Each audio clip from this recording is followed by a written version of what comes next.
I'm Kathy Groff, and I am the sole proprietor of Restaurant Solutions. I do a combination of offer services for my restaurant clients, financial, staffing, and operations. And I found that mostly people would like to find out how to save some money. So today I've chosen product costs, specifically food costs, keeping in mind that beverage costs also follow most of the same checkpoints.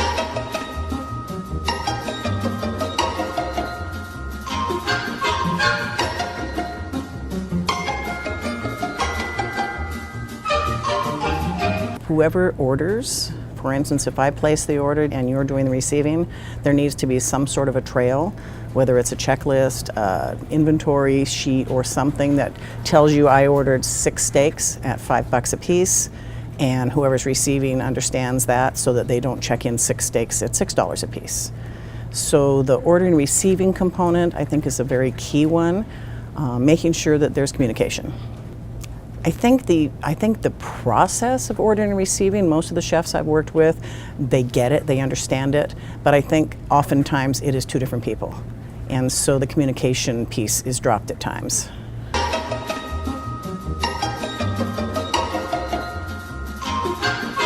I think one of the things that I find in observing operations is things get checked in during a busy, hectic schedule. Oftentimes they're signed for by someone and left by the back door. So the first thing you need to make sure you do is actually put the product away so that you don't have it gain its feet and head outside. When you're actually going into a walk-in or a freezer, FIFO, first in, first out, practices should apply. If you put it in the wrong place and it spoils, you've lost your product. So making sure that your walk-ins and your freezers are well maintained, organized, labeled, and clean is a good way to save on food cost.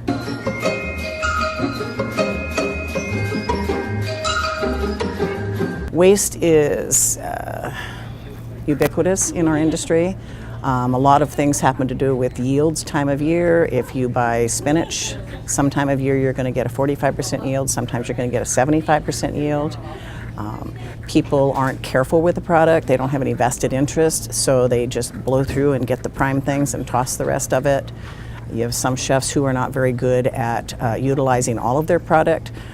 Creativity. Some are very creative but don't have the time, so things get tossed. Things get spilled and wasted.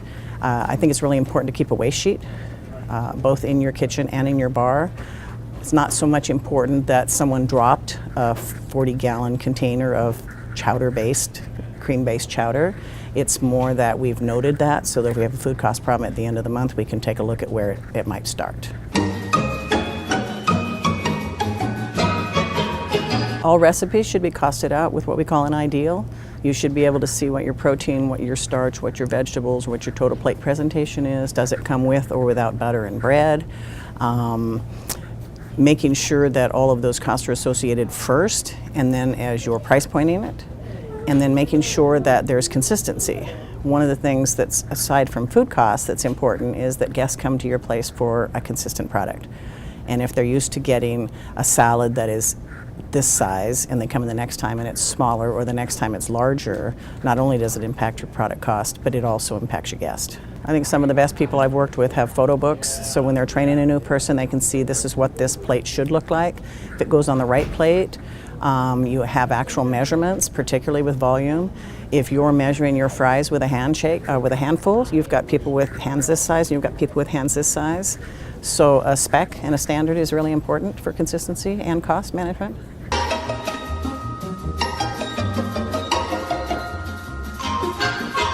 Training is crucial. We set clear expectations, we train people, and then we hold them accountable. So if you tell somebody to go in and create this dish the way they think it ought to be, you're going to get a number of varieties, some which can be great and some which can be very poor. So training them the way you particularly would like it done. I realize that in some restaurant environments, you're hiring people for their total creative skills and let them fly, and if that trust has been established, then that's fine too. But I even believe if you're highly creative, you still need to cost out a recipe so you understand what's going to be the flow through the bottom line. And part of it is how much knowledge the chef has, how much time and attention they're paying, how much faith they've put in training, and making sure that people understand what the expectation is, how important waste is, how important portioning is, how important the whole ordering, receiving, inventory process is. I think it comes from the top. If it's an owner-operator, then the owner needs to set the tone. If it's a corporate environment or someone who has multiple units, then I think the GM chef team should be on the same page. GM is typically responsible mostly for front of the house, but I think they have to have a very good working knowledge of the kitchen as well. Chef needs to be able to drive the process and support what they would like to see, what he or she would like as far as end result goes.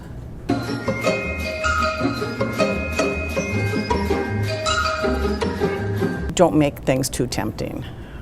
Again, putting things away on receiving, letting people understand that you're going to give them a lot of autonomy in your workplace, but that you will not tolerate any theft. It's part of your policy, it's part of your training pieces. Personally, I'm a fan of locking up key protein items. It could be as simple as a chicken wire cage with a lock on in the walk-in. Most of the chefs that I know who have done a great job with product cost eyeball it when they come to shift, and then they eyeball it at the end of their shift as well, and somebody does that in their absence so they can tell if they had 12 lobster and they sold 2, then they've only got 5, they have a problem. So partly eyeballing, partly communicating, partly being present, trusting, looking at your numbers, tying in your point of sale records with your actual product levels. You allow a line item on the budget for crew meals. You assess what style of meal you're going to put together. I'm a huge fan of some of the boutique chefs who put together a family style dinner.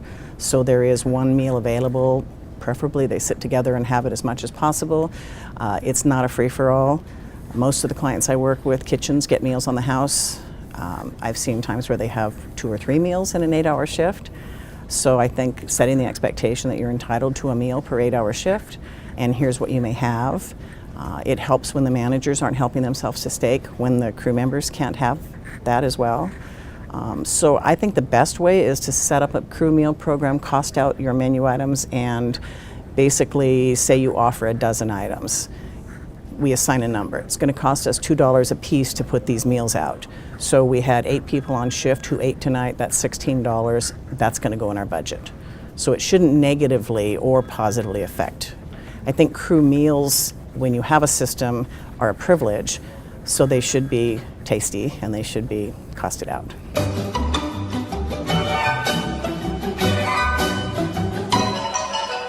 When it's measured and monitored, I don't see it being a big impact. Again, I would think that you would want to put in your financial statement. I'm used to seeing a line item for comped products.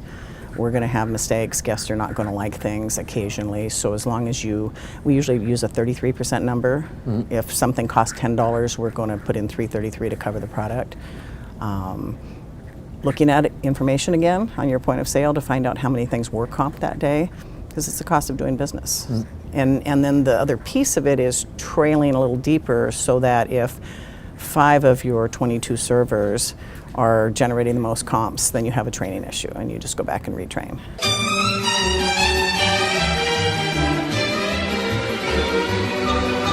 Huge. And in our modern day of everything's computerized, I think it's still important to be able to eyeball an inventory sheet and say, gosh, did you really have 178 pounds of asparagus? And I'll hear, oh, that was supposed to be 17.8 pounds. So actually looking at the data, making sure that your units of measure and your vendor information is correct, making sure the price you're bringing in the back door is so that you do all of your extensions, you're going to end up with the total package. You want to make sure you've identified all the areas where your product might be. There might be something on the line, there might be something in the walk-in, something in the freezer. If it's a dry storage item, it might be 3 or 4 different places in the restaurant. Inventories, I believe, should be done consistently by 2 people minimum. 1 calls and 1 records. Not one person gives you too much opportunity for somebody to manipulate it if they were of that ilk. They should be done. A huge hint, I think, is make sure your year-end inventory is absolutely accurate. Maybe 2 or 3 or 4 people participate, so you get a good start on your jump start on your new year. Personally, I think monthly inventories are fine. With my teams, if we were within a point of the goals, then they were okay. If they were more than that, then they'd have to do them every other week or weekly, depending on the severity of the difference. I would ask a bunch of probing questions. What are the key components in managing a product cost? What are the key components in managing a labor cost? What are some of the page 2 operating accounts, and how successful have you been? By the time I've asked enough probing questions, they usually can give me a pretty good snapshot of how savvy they are. If you bring in 6 steaks at $5 a piece, you have $30 invested. But if you sign for 6 steaks at $6 a piece, now you're $36. So you have a food cost problem. If you don't put it away and it walks out, you have a food cost problem. If you put it in the wrong place in the walk-in and it spoils, you have a food cost problem. If you haven't trained your people, server and cook, server to listen for medium rare and not turn in medium well, cook to actually know how to cook a medium rare, you don't have those loss problems. If you've got people eating them for crew meals. So this poor steak that you got in the back door has a number of ways to really poorly impact your food cost if it's not monitored. So I guess in wrap up, the same types of components are appropriate for beverage. You've got your ordering, you've got your receiving, you've got your inventory, you've got rotation, you've got labeling, you've got waste, you've got consumption, you've got theft.